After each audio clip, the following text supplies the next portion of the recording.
Обвинителниот акт е обичен памфлет, а теоријата за каузалитет е огромна глупост. Ова во воведните зборови го изјави Петре Шилегов, адвокат на обвинетиот Шевкет Хазири, вработен во Министерството за економија во случајот со трагедијата во Кочани. Обвини за селективност во постапката и за нелогичност во обвинението. Лиценцата се издава секоја година и со тоа прекинува важноста на претходната и не може онаа издадена од 2013 да има правна важност за работа на дискотеката, рече Шилегов. Тој му се обрати директно на обвинителот.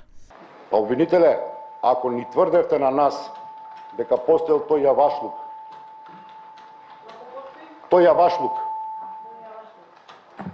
шо правевте вие 13 години во Кочани? Шо правевте? Ако ја прифатиме вашата теорија, вие... окей, јас кажав ништо лично. Ако ја прифатиме ваквата теорија, тогаш обвинителот требаше да го слуша, а не да го чита обвинителниот акт. Мислам дека обвинителството треба да го повлече предметот. Квалитетно да го сработи. Во обраќањето пак на Еленко Миланов, адвокатот на Зоран Николовски, поранешен вработен во Министерството за економија, рече дека Николовски во 2013 година, кога било барањето за лиценца, барал мислење од Државниот пазарен инспекторат дали се исполнети сите услови. Првиот пат ДПИ одговорило негативно, при што Николовски е одбил лиценцата, а по второто барање добил позитивен одговор од ДПИ, пошто била дадена согласност за исполнување на условите.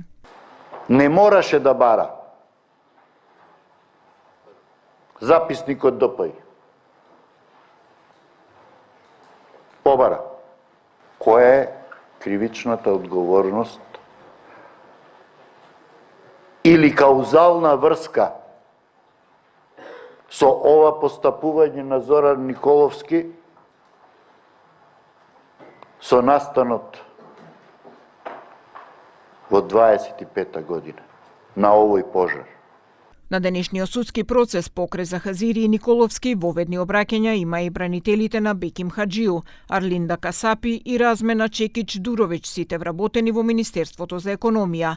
Воведни зборови има и бранителите на пазарните инспектори Миле Ампов, Блашка Ефтимова, Весна Кузмановска и Емил Митев, како и обвинетиот Александар Нацев, сопственик на Агенцијата за обезбедување Рубикон.